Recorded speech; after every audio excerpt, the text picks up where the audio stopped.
Peace to the family. Peace, peace.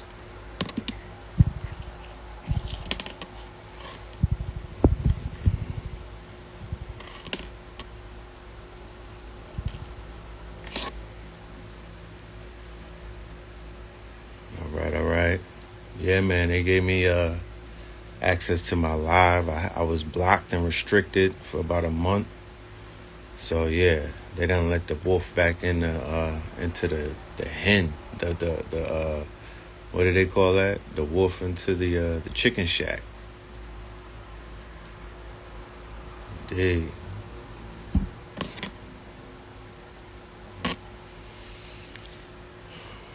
Was goody, was goody, was goody. Greetings, greetings, greetings.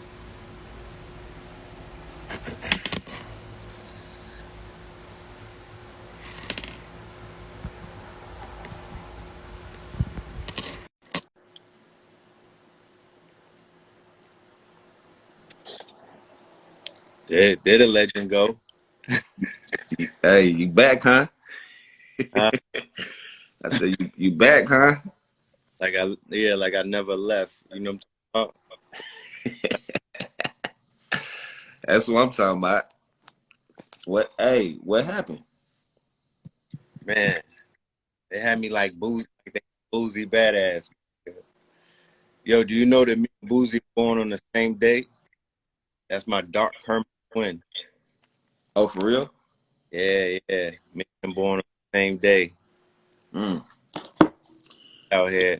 They blocked me going live. They shadow banning me. You can't mention me. You can't find me. You gotta dial. You gotta only 20% of my know how to write my name out. So yeah, they got your boy in the shadow box. I was watching the Breakfast Club where the head of Instagram, who's an Israeli, right? Just thought I put that out there. He was on the Breakfast Club, and he was talking about, you know, the policies. Just trying to create ways to talk about censoring and denying people their First Amendments, because that's what's going on these days. And what's You what's the know, what's the First Amendment? the right to speech, my brother. Mm-hmm.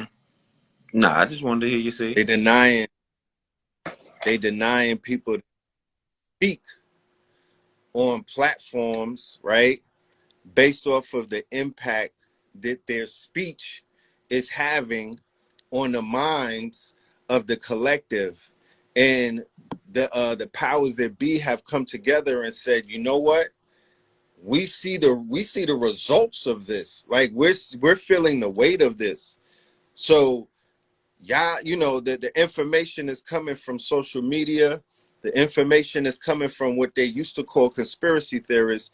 They can't call them that anymore because the conspiracies are no longer theories. So there's a new box that they'll put you in, and the language has changed. But what they've done is they've catered it so people can order. It's like a trigger word. So it speaks to the subconscious of the people who are not really hip to what's being said, and it makes you not want to, makes you scared of that person. These people are troublemakers. Uh, they're canceled. That's the new word, cancel. If we can't control you, then we're gonna put out a smear and cancel you, or we're just censor you, shadow ban you, block you. Act like you don't even. Mm. Yeah, I'm over. I've been Well, over. further was good, brother. Uh, Oh man. I was talking to Neo this morning, man. I was working on actually getting my blue check. yes, the blue, very important, right? In the world of Instagram, especially if you monetize your presence here. To Yeah, be, cause I you know, got too many. I gotta. You keep yeah, going in and out though. Can you hear me? I do. I was going in and out. Yeah, Okay, that's better. all right.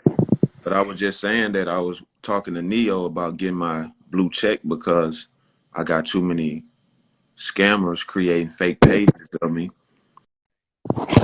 Right. I'm assuming the blue check will at least You know what I'm saying? Let people know it's the authentic page when they come to the page. If they get used to seeing that blue check next, and they won't make that mistake and choose anything other than that check.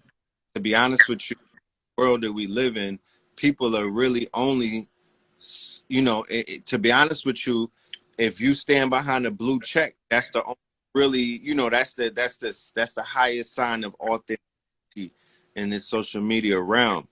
So that is, market wise speaking, and just all around how to play this app or the game on this app. That's that's so whatever it takes to get it. But don't sell yourself out to get a blue check. Not you. Don't sell yourself out to get your page back. A blue check, be in the good favors of this group of of Europeans at Instagram.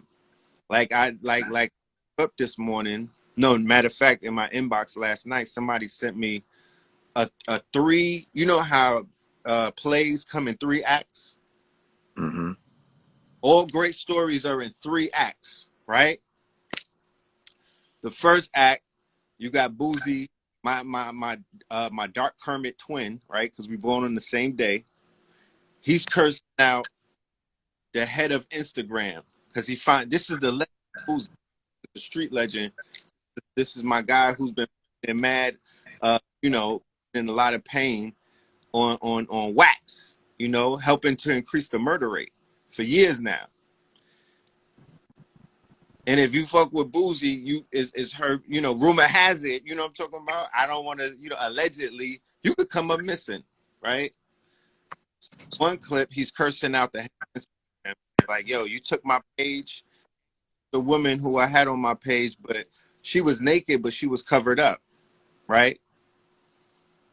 So then, because they were saying, the guy said on the Breakfast Club, we took Boozy's page because of nudity, right? We had there was nudity on his page and we got tired of it. Although Instagram and Twitter, right, are open source, peeping shows or whatever. Like it's nudity all over that shit. Then the next clip or the next act, Boozy was like, yo, he was also talking to the head of Instagram again about getting his page back. He was like, yo, at least give me my page back so I could feed my children, right? Now, when people hear that, they like, yo, I saw a video with a guard, Chicago Crypto, was saying, as a legend in hip hop, Instagram shouldn't be your only plate. You should have it set up to where you have money in different places. And I definitely agree with the guard with what he's saying.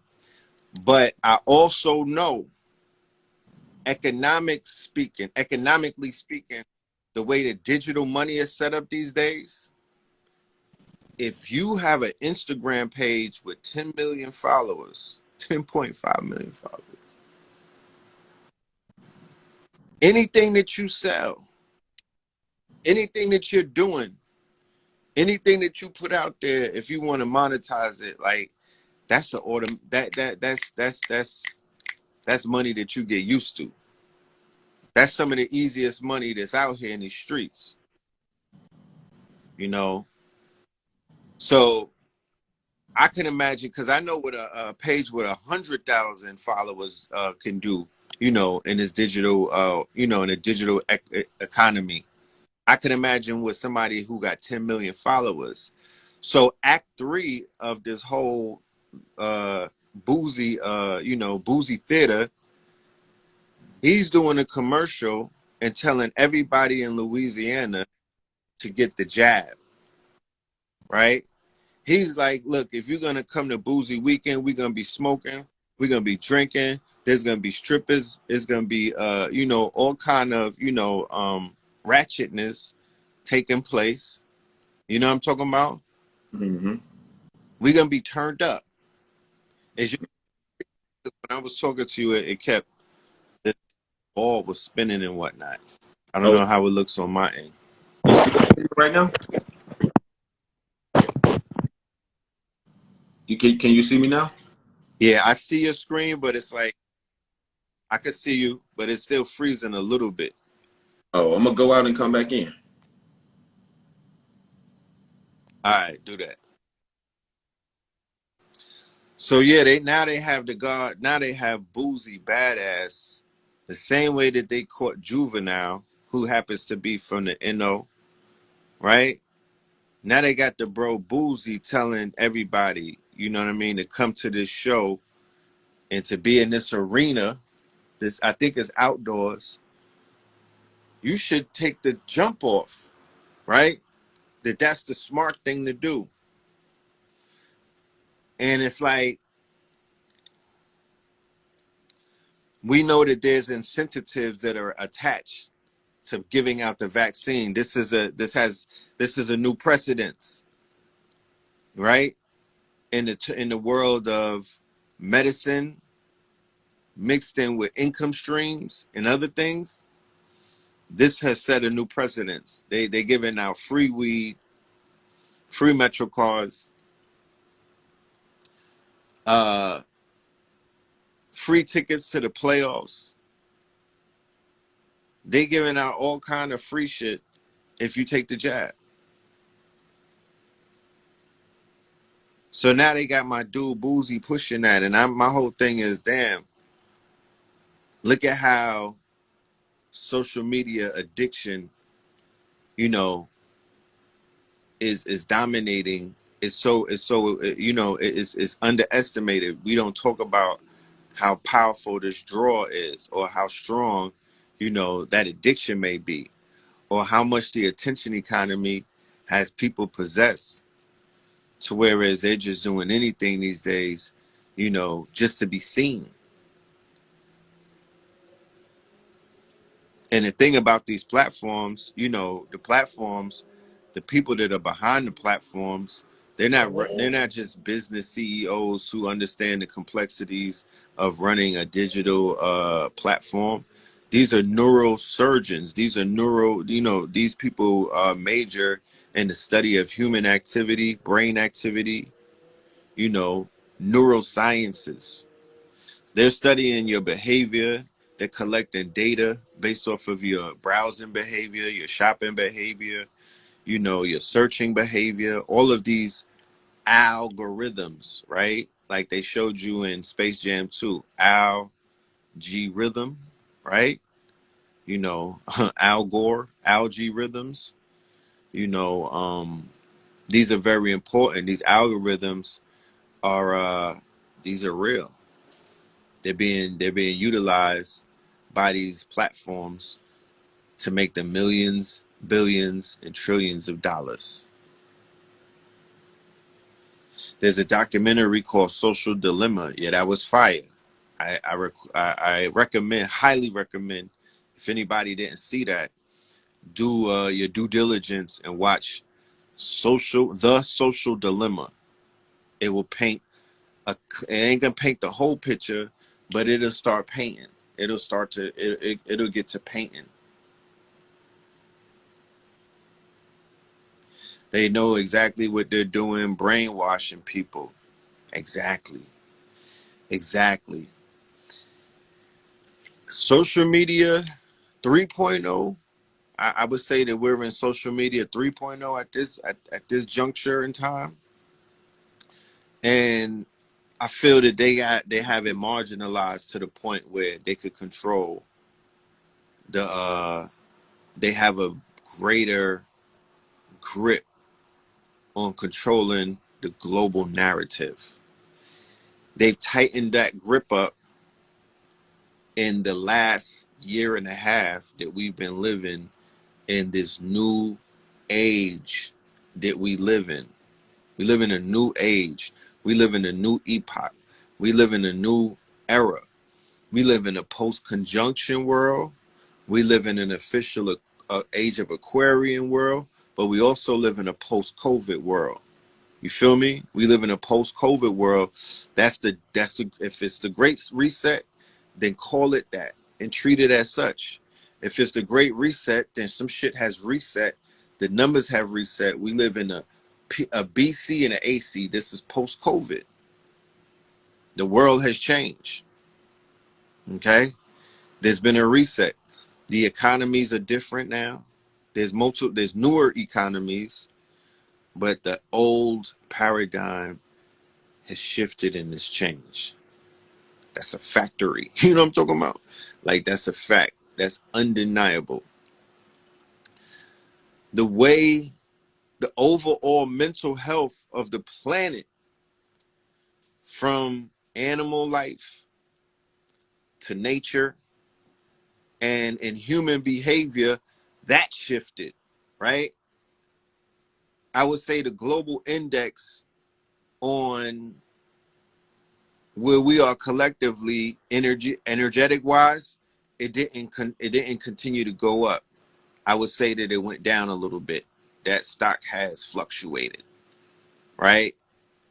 Because people are going through a collective stressful situation where they are controlling your emotions, they're controlling your fear factor, they're controlling your quote unquote future with press releases and with new words like variants, new outbreaks.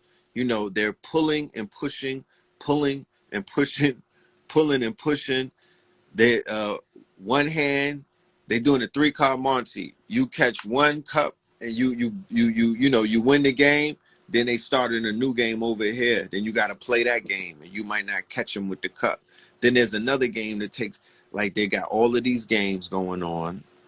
Meanwhile, they're marginalizing people who are out here who have the audacity to start questioning certain things by asking simple questions and then putting up what they've come across as research that's counter to the information that they're feeding the people, that everybody is like, this don't make the sense that they're trying to make it sound like. Something about this shit is not right.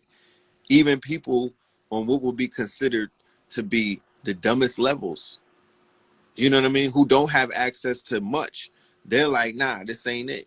You know what I mean? I don't know. Whatever you're telling me, that's not what's taking place. It's something else. It's a variant of what's being said. And then depending on your levels of overstanding, understanding, and all of that, then that depends on how you are able to perceive what's going on. You can't see what's going on if you don't know what the fuck is going on. Do you understand what I'm saying? Like, if you don't have the knowledge to stand on, if you don't have a knowledge of what's taking place, you're not going to perceive what's taking place. You're going to see something completely different than what someone else would see through their eyes, based off of where they are in their quote unquote journey, or where they are in their knowledge. So the shit that I go outside and I see every day, I'm like, I just got to get out the way. You know what I mean? Because I see something falling. Like, I see something, you know, being deconstructed right before my eyes. You know, I'm seeing all things that are not real being exposed, and from every angle. You know what I mean? Like, I'm sitting back and I'm seeing what's real. I'm seeing what's tangible. I'm able to see clearly, more clearer than I was able to see before. But I'm also seeing that collectively, the social media, that artificial intelligence, that deep mind and whatnot, that egregor, right?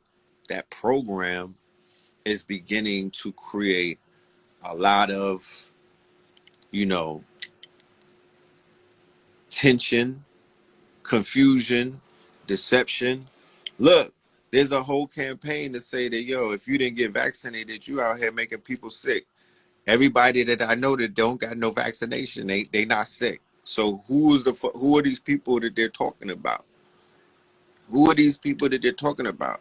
But what I do know, and what I've heard about, and what I've seen on my timeline, and what people are being shadow banned for exposing, is that there's a lot of people who has already got hit up. They're the ones that are creating scenarios where they're becoming more sicker and whatnot. You know, There's so much research out, but I can't, not that I can't, but you already know, the vibes. You know that that's why we doing this on Thursday. This is on Zoom. This is not on the gram, right? If y'all saw the interview with the Breakfast Club, they had the head of the president of Instagram on the Breakfast Club. His name is Mosari. Sounds like Mossad, Mosari and whatnot. And just watching 5 minutes of him, I already know why we going through what we going through on Instagram. He's from Israel, right? That doesn't say, but they're aligned with a lot of these anti-ADL, a lot of these Southern Poverty Law Center, a lot of these quote unquote organizations that have just took it upon themselves to label many of our schools of thought, many of our schools of knowledge, many of the places that we receive sustenance and information. They already criminalized, demonized, and quote unquote labeled them. They labeled the Nation of Islam a terror group. They labeled the MSTA a terror group. They labeled the Hebrew Israelites a terror group. They labeled the NOI, the FOI.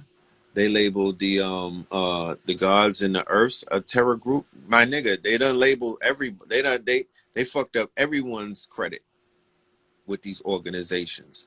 These organizations are tied into PayPal. These organizations are tied into big tech because they're one and the same. You know what I mean?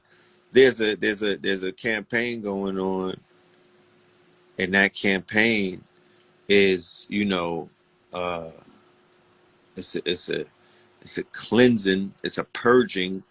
You know what I'm talking about? You know. So we're on Zoom. The link is in the bio. We're on Zoom. I'm gonna be doing this about a few hours. It's about 4 hours. I got 200 something slides. Like I'm going through many topics.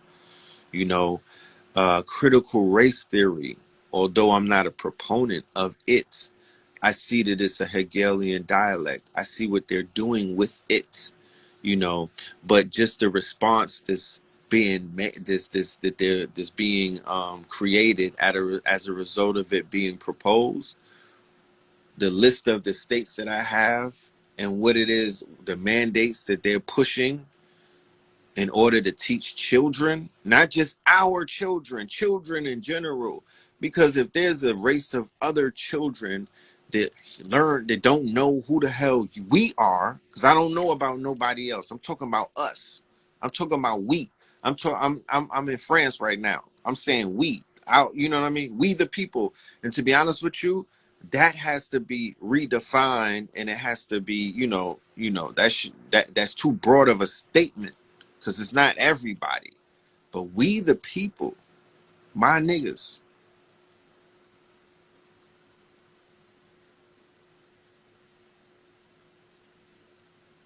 we the people, you know what we worth.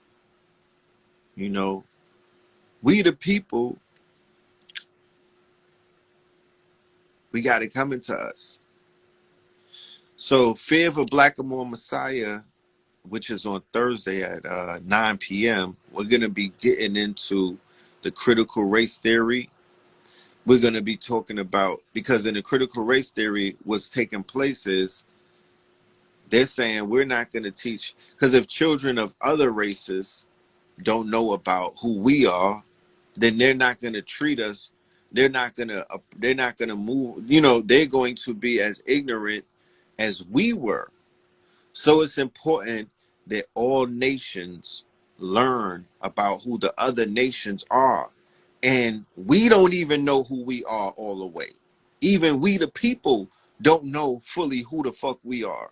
We don't have all of the right information to complete the story. We have to come together and be like, yo, collectively, what is our mystery? What is our history? How do we teach it to our children? But not only our children, we got to teach it to the white children. We got to teach it to the Chinese children. We got to teach it to the Indian children. I bet you there's somebody out there saying, nah, Red Pill, we need to focus on our own children. I would say Starfallah, nigga. Would you say that to the rappers? Are you saying that to the niggas dancing on TikTok? Because if the rappers are teaching other people's children who the fuck we are in their raps and whatnot, and in their videos and all of their expressions, then goddamn it, we're already teaching the world. Whatever we do, people are gonna benefit from it because they're watching, they're paying attention, and if it's the truth, it's gonna resonate. Truth has no motherfucking nationality. It don't have a passport. It's not prejudice. It's available to all who will receive it. So we have to get the story correct about who we are, how we have put, how, why we are in the predicament that we're in, our contributions to the world on a global historical plane, level and whatnot. I'm talking about what we've been given to the world for millennia, not post 1492. You know what I mean? Not after civil rights was fucking signed or you niggas got emancipated. None of that fuck shit. That needs to go away. That's why the conversation about the critical race theory is Hegelian. It's problem and solution. It's Hegelian. It's a Trojan horse, but it's also an opportunity for the teachers and the scholars and the parents to come up with a collective curriculum.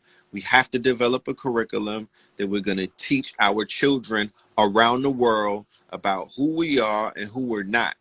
That is very important. We need a foundation. We need a motherfucking, we need to change the version of history that's been taught to us. We got to teach our children completely different stories about who they are, where they come from. There's people who are here. There's people who are on the continent. There's people who are all around the world. We need to know global history. And now we live in a world of augmented reality. Now we live in a world of virtual reality. Now we live in a world where you can have access to 3D programs and you know, digital art and things of that nature. All of this shit, you could have animated and illustrated books. There's smart boards and whatnot that the children are learning from, touch screen and things of that nature. You got to be plugged in, get incorporated with the technology, utilize the technology in the toolbox. Remember, the evolution will be digitized. Utilize the toolbox that has the technology, and that will get you further.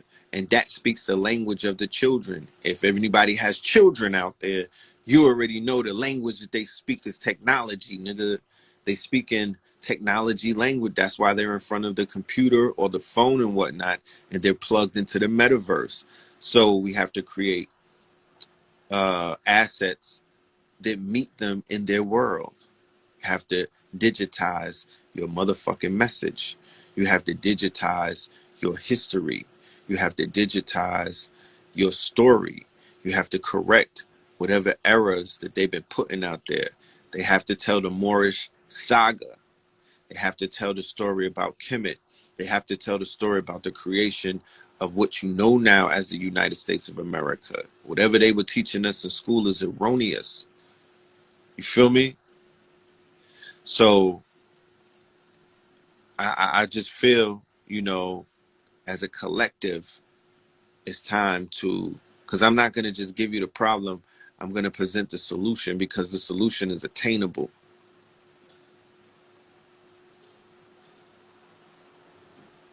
We got to break these chains that we have on our minds and our subconsciousness. And I promise you, that shit goes all the way back into our childhood when they were putting chains on our brains in those classrooms. They was, yo, these were dog whisperers. They was in our ears giving us spells in kindergarten, my nigga. And it started from there and it went all the way up. They's putting, you know how somebody will put a chain around your neck? They was coming through and just putting chains on our brains and just locking it in. Every fucking grade, my nigga. Every grade they was putting us deeper in the sunken place, like the old white lady with the teacup. That would be your homeroom teacher and your social studies teacher, and then your art teacher. The art teacher had the audacity to not even teach us about ancient Kemet. They had the audacity to not teach us about the artists, the Moorish artists, prior to their renaissance, the ones who was really with the shits. They had the audacity to only teach us about their own. They taught us about other people's struggle. They didn't teach us about Wilmington in North Carolina, which was the first coup d'etat in America. They didn't teach you niggas about Black Wall Street. You just learning about, the majority of us just learned about it by watching HBO, when the first scene of The Watchmen, and in the first scene of it's The Watchmen, and the other one, the first scene of Lovecraft County, they were taking you to the Tulsa massacre. It reached a 100-year anniversary this year, and a lot of people just acknowledged it. Like, you know what I mean? They just started talking about it 100 years later. We could have known about that mad long ago, and we could have at least went ahead and tried to get some justice for the survivors, because there were survivors. If our people knew about that in the 70s and the 80s, and they was, you know, we would have been able to bring 80-year-old murderers to their justice, the same way that they dragged Bill Cosby to jail. We're supposed to have done the same thing to them people that that committed those atrocities to our to those good people on Black Wall Street. You let Game, who's a Compton rapper, name his company Black Wall Street, come out in '03, right? Completely soil the name and the legacy of the name. And amongst the youth and whatnot, they like, I thought Black Wall Street was Bloods. I thought it was the Game. And there was no historical context. Nobody told the story of the real Black Wall Street. Nobody put that in front of the people. Nobody wanted to build any type of quote unquote. And when they talk about Black Wall Street, all they talk about is the massacre now. They're not even giving you the you know, the true storyline about how great they were. Nobody is talking about the 100+ Black inventors. Why didn't we learn that in craft? Why didn't we learn that in art? Why didn't we learn that in science? Why didn't we learn that in social studies? Nobody taught us about the fucking inventors who have invented, not like you invented some shit, you know, like a face roller, or, you know, these are top tier inventions. These are top tier inventions. And to be honest with you, this is the inventors in quote unquote the United States of America. Let's talk about the inventors in the Iberian Peninsula and during the time of the quote unquote Moors being in Europe. Let's talk about those inventions. Let's talk about the inventions in quote unquote Kemet. We've been inventing things ever since things have been invented. They don't teach us that. So not enough people, all of these people that Black people that voted in office, all of these people that Black people, you know, all of these Black people that are already in office, you know, they're not even raising no, I don't know what they're doing.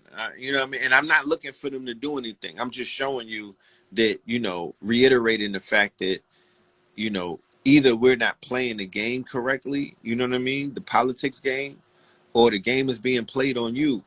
But those people don't get, you know, they're to be utilized, but not to the level that we just think that we gonna wake up and they're gonna do shit for us out of the blue. You know, it's our job to create an environment where all children have to learn the fucking truth. That's one of the reasons why this planet is going through the shit that it's going through, because so many people believe in a false paradigm. You know, there's people that it's so people are walking around in completely different universes or parallel universes. You know what I'm talking about? The way that they see you in their universe, the way that they see themselves in their universe is completely different than how you perceive them, how you may see them in your universe. You know what I'm talking about? They may walk past you and see a gorilla. They might walk past you and see a wildebeest. You know what I'm talking about? And you might walk past them and you might see a holy apostle, or you might walk past them and see a leper.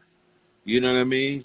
Or somebody in their true form, who they really are, because they programmed us with the chains around our brains, with all of the subliminal programming that we receive through the lens of Hollywood, and and most recently through the quote unquote horns of the music industry, the trumpet that's being blown over there, right?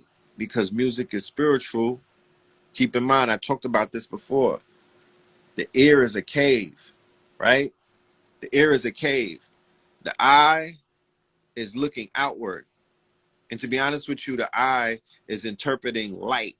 And it's not even what you think you're seeing is really not what you're seeing. But what's going inside of your ear is internal. And when it's internal, it's spiritual. And when it's spiritual, it's etherical, right?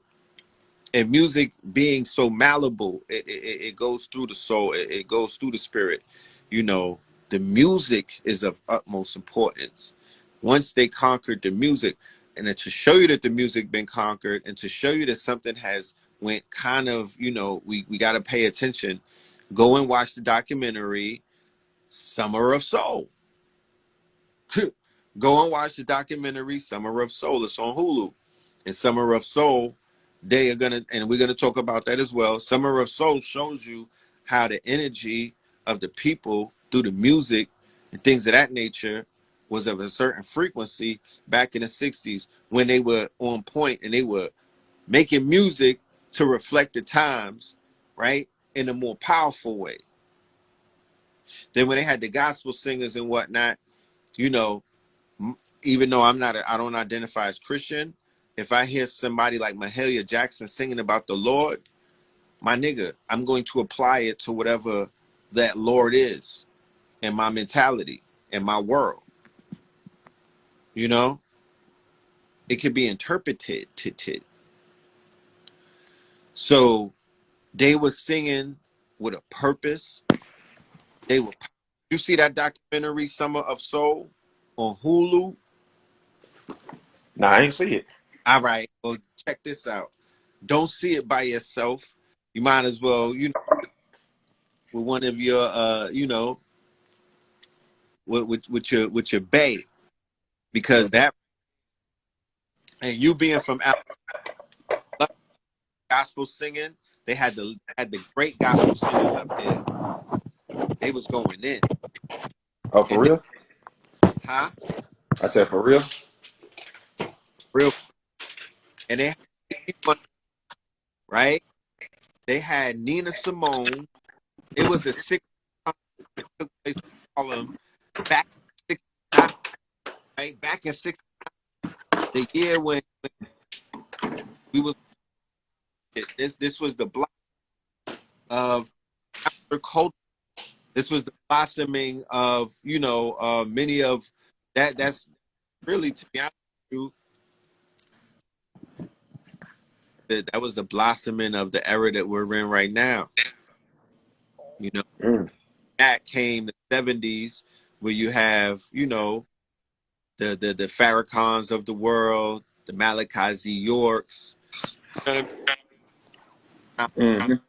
But it was the point when you watch that and you watch Rolling Loud, right? Because I sort of watched Rolling Loud concert this weekend, right? And I saw about 100 acts, and there's a level of hypocrisy that I have to address, because when I saw the 100 acts, I was able to say to myself, "Damn! Out of those 100 acts, 95 of them were talking black men killing other black men." Mm. And I was like, it was awkward watching black men in front of the sea. It was an endless sea of Europeans, Mm. and they was out there drilling. They was gang banging. All of the sisters had the new Brazilian bodies, right? Everybody was twerking, right? Mm-hmm. Shaking something for these white folk, right? And not to take anything away from, you know, because it is what it is. Like I said, we teach the world's children. When we do what we do as the father of humanity, the world, everybody is coming to pull up. So I don't trip over none of that. But the Mm-hmm. statement that the baby said, where he said him being the Geechee that he is, right? Mm-hmm. Shit like this, because you masters of ceremony usually says, if you got 3 arms, be quiet, and people be like, oh, they make noise, like, oh, so you put people in a predicament to where they got to make noise. So he said, if you don't have HIV or AIDS, make noise. And niggas was like, oh. Then he was like, if you didn't stuck somebody's wood in the parking lot, fellas, if you didn't give a nigga some head, make noise. But he didn't realize he was in an audience full of, like, he was in a sea of Europeans. So then they was like, that's not funny because I just gave a nigga head in the parking lot.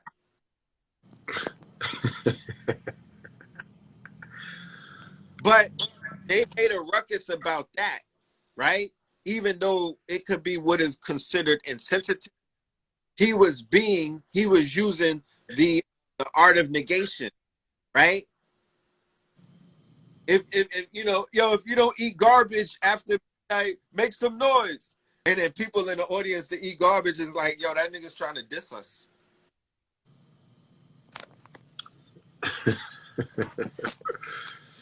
So now we live in a reality where if you like, yo, if you didn't give nobody head in the parking lot, make some noise. You just trying to you're going to the most extremes.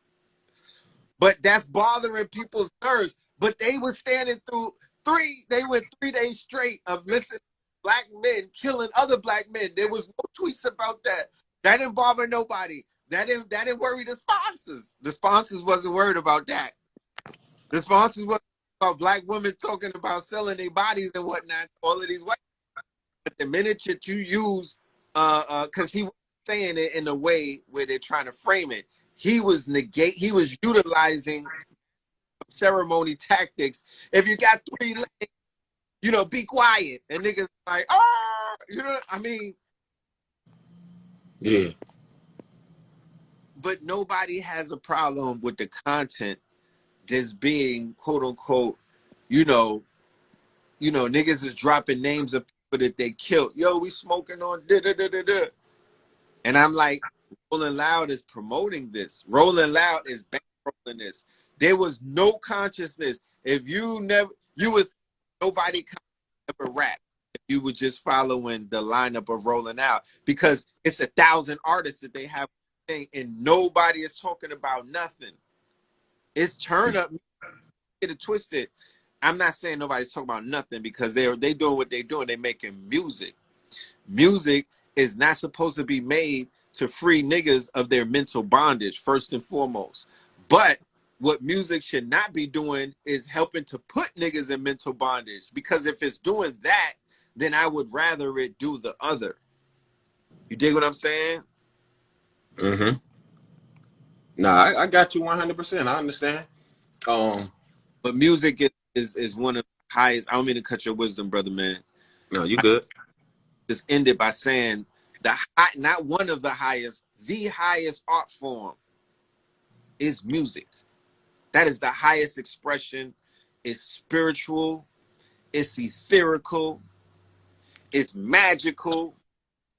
I would wish, and I would not wish, but I'm gonna affirm that the music in the future will reflect the times that we in. That's all I ask for. My whole thing is, to the musicians out there, you have to place yourself in correct time.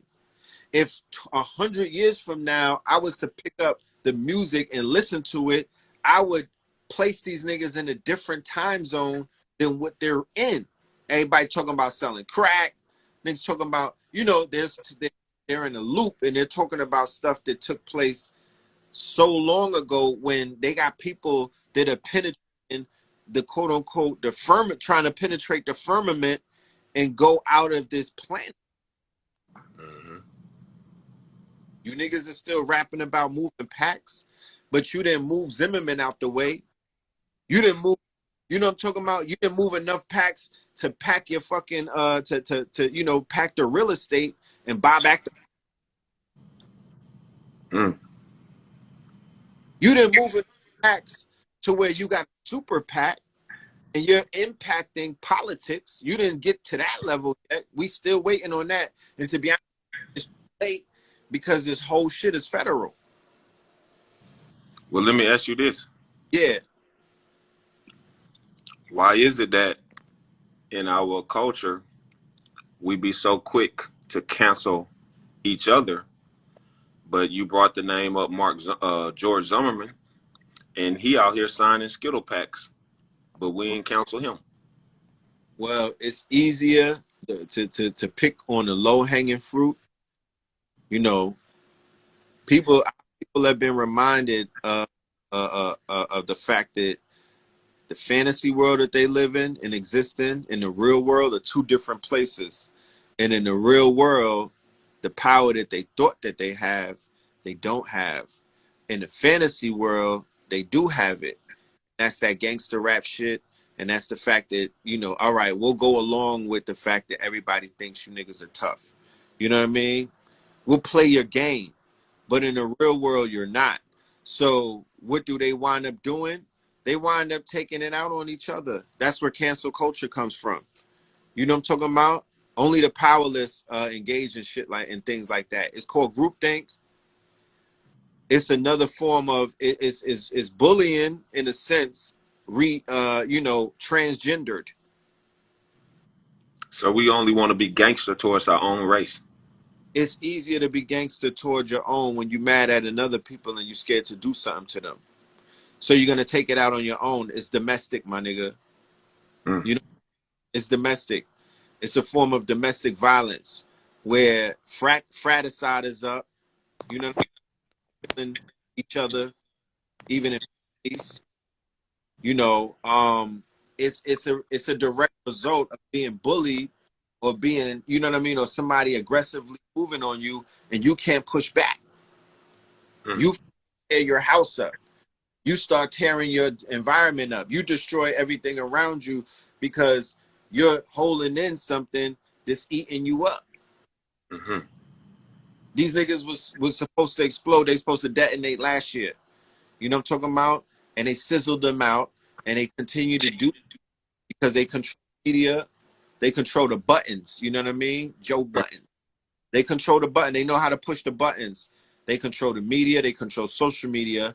Like they're showing you, oh, now we got this down to a science to the point where we got AI running this shit. AI is recommending to me and you who they think we should watch. I'm like, I don't fuck with that nigga, and you know I don't fuck with him because you listen to my calls and whatnot. Why are you recommending, things like that? The algorithm, Space Jam 2. Also watch that with a child. That's a child. That's a movie for parents or father figures and whatnot. Mm. But Space Jam 2 breaks down some shit. They introduce some concepts and whatnot. And algorithm was Don Cheadle, and it was Al Rhythm, and it was showing how the algorithm manipulates things. How the algorithm could even have a own. The algorithm is programmed to do certain type of things. So the algorithm that they're using in social media is putting a lot of that we don't necessarily belong in, and it's keeping us out of other boxes. And it only has you in a world where you're not even hearing the whole argument or the whole conversation. You're not even introduced to people on your timeline that are really shit. They're only showing you 500 people that they think they want you to see. Mm. But you got 50,000 people. They're restricting your quote unquote expansion and whatnot into your 50,000. You know, that's a problem. So, Mm-hmm. that's a problem. You know what I'm talking about? So there's definitely solutions that have to be implemented. One of those solutions is a no-brainer, and that's to build your own. I think that when people who look like us hear commands like that, they get intimidated, and rightfully so. You know what I'm talking about? Rightfully so. People don't just go into uncharted waters willingly. Niggas don't know about building no apps. That's not something that the crack rappers have celebrated. That's Mm. not something that they wanted the childhood hero they were told to. These niggas wasn't building apps, they was cooking crack. It goes back to programming. It's all the programming. It's what we've been programmed to think, to give value to look up to want to emulate and shit like that. That's why brothers like you are very important in what you do, because your impact, right? Mm. Impact over those wall murals that are being painted around the world, which you're still alive and you're not hope. You dig what I'm saying? Mm-hmm. You're not selling hope, you know, and that's something that the children, and not just the children, but the adults get inspired by. We need more inspiration out here. We Let need me. more be more inspirational, because the shit that they're shoving down our throats, the people that they're putting in front of us, the distractions that they keep, strategically placing in our way. You Mhm. Well, let me ask you this. Yeah, We're in a, I feel like right now, and you can let me know your thoughts yeah, with this Instagram and this social media. We have so many world changers now or influencers now on the yeah, internet that is helping us to make money, helping us to heal from our traumas, helping us to learn how to start our business, yeah, helping us to work together. Every day I see somebody, nothing wrong with it, teaching a class or a course of yeah, helping us in an area where we lack or where we are weak. yep. But I also still see so many of us significantly struggling. Why is that?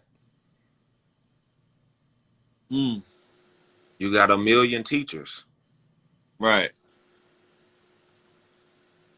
That means that everybody should be doing relatively better than they were last year. That's what I would think. You would think that it would multiply by hundreds, That's what I would think. so the impact could be felt automatically. But You when know, I talk to a lot of people, Red, a lot of people still lack the belief in themselves. right? Red, I've come to agreement that I'm okay with a person not liking me because majority of the people on this earth, they don't even like themselves. That's a factory. That's factology. But look, They don't even love themselves. You know what I'm saying? I'm looking at my life and I'm asking, I'm just getting into the health thing. I'm tapping in, taking it serious. Like I'm juicing all day today. right? I'm juicing all day on Monday, Wednesdays, and Friday. Lord knows I pray I don't lose no weight. If you do get it back though, Huh? you got. I said if you do, you'll get it back. Get some protein shakes, Mm-hmm. whatnot. They say comparison is the thief of joy. You know, the way that they set up these social media and whatnot, going what I was saying about the algorithm, and I can't blame it. I'm not blaming it. Just speaking about the co-conspirator or what's aiding and abetting what's taking place right now, which is high anxiety, high depression, you know, um, high addiction to phone and things of that nature. Um, a lot of people being quote unquote detached from the real world, and they're in the world. They're in the metaverse, like how LeBron was in Space Jam. They're in there. They lost in their phone. They're lost in the algorithm and whatnot. Search algorithm. You know what I mean? The algorithm that's gonna make everything better. And people are using compare culture. They're comparing everything to what they don't have, right? It's all about what you don't have, scarcity model. You know, it's about what you can get. It's about what you don't have by comparing what somebody else has or what you perceive what someone else has and whatnot. And that's creating anxiety, depression, you know what I mean? That's creating, quote unquote, as you can see, people are doing anything strange for a piece of change in the attention economy. People are doing anything to become viral because they want all eyes on them in the quote unquote. But then there's also the passion economy. There's people that are becoming very wealthy off of doing what it is their passion. But remember, that won't make everything. Money don't make you happy. Having 1 million followers don't make you happy. Having dopamines released every time you go live and people is just praising you and applauding you, that don't make you all the way happy. You know, They'd rather be famous. A lot of people would rather be famous and broke. yeah, but what we know, what we've known through just, you know, you could utilize the art of you know, you could just do the ratios. What has fame done to a lot of people who we would thought would be otherwise impervious to the fame? It's destroyed them. It's brought them into places where they lost their fucking minds. You know what I'm talking about? I'm scared to log on YouTube these days because the majority of the YouTube world are losing their minds, my nigga. Oh, how falling. I promise you. The people out there that are receiving fame, fame is a drug that if you're not immune to the drug, you could be a motherfucking addict. You could get drugged. Do you know what it feels like to go places and you just want to be chilling? The motherfucker all in your face, Mm-hmm. staring at you, know if they know you or not, Yeah. or You you're know. eating food and people are staring in your mouth. Mm-hmm. Like that fame has its limits and whatnot. After a stint with fame, my nigga, you appreciate privacy. You feel me? After dancing with fame for too long, you appreciate just being at peace. That's why them niggas be crying out because they're too famous. But look, the time is ticking down. We could even start this up again real quick before I tap out. All right.